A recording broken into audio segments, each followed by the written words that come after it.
Welcome back to the podcast brought to you by SDC International Shipping. If you've ever moved within the United States, you've probably dealt with USPS forwarding.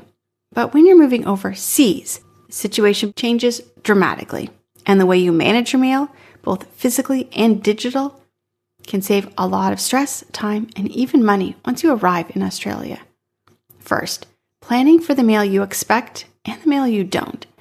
When you prepare for an international move, you tend to think about the obvious logistics: movers, flights, packing list, customs forms. But your mailbox back home doesn't know that you're moving. Even if you've gone mostly paperless, some things still come by mail. And that's why one of the smartest steps you can take before you move is creating a clear, reliable system for how your mail will be handled once you're gone. Here's when USPS forwarding works and when it doesn't.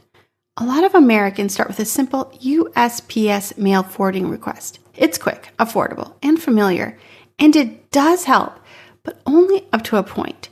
USPS forwarding works well if you're forwarding a mail to another U.S. address, say a family member's home, a trusted friend, or a business address that you maintain. It keeps most mail moving without interruption for almost a year. But here's the catch. USPS forwarding to an international address like Australia isn't reliable or fast. Mail can take weeks to arrive, and time-sensitive items like financial statements or legal notices may not reach you in time.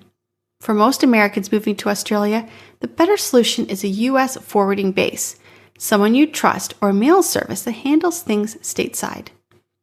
One common or simple option is to redirect your mail to a trusted person in the U.S., a parent, sibling, close friend. They can collect your mail, scan what matters, and let you know if something is urgent. This personal connection gives you an extra layer of trust. Now, you'll have to make sure that you give them written permission, provide prepaid envelopes or folders for forwarding essential mail, and set up a shared folder or systems for scanned documents. It's low-tech, but effective. Now let's talk digitizing for simplicity and long-term stability. You might prefer to not rely on another person, or you want something more automated. Digital mail services could be an outstanding option, and here's how that works. A company receives your mail at a U.S. address, scans each envelope, and uploads a digital image to a secure outline dashboard. You log in from anywhere. You can have items opened and scanned as PDFs, forwarded physically to another address, stored securely, or shredded for privacy. Digital mail services turn what could be a constant background worry into a simple system that runs quietly in the background while you focus on your move to your new life abroad. Digitizing your mail or setting up forwarding might feel like a small task, but it represents something much bigger, a sense of order during a time of change.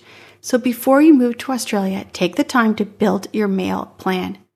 For more information, visit our website or give us a call, 877-856-7050.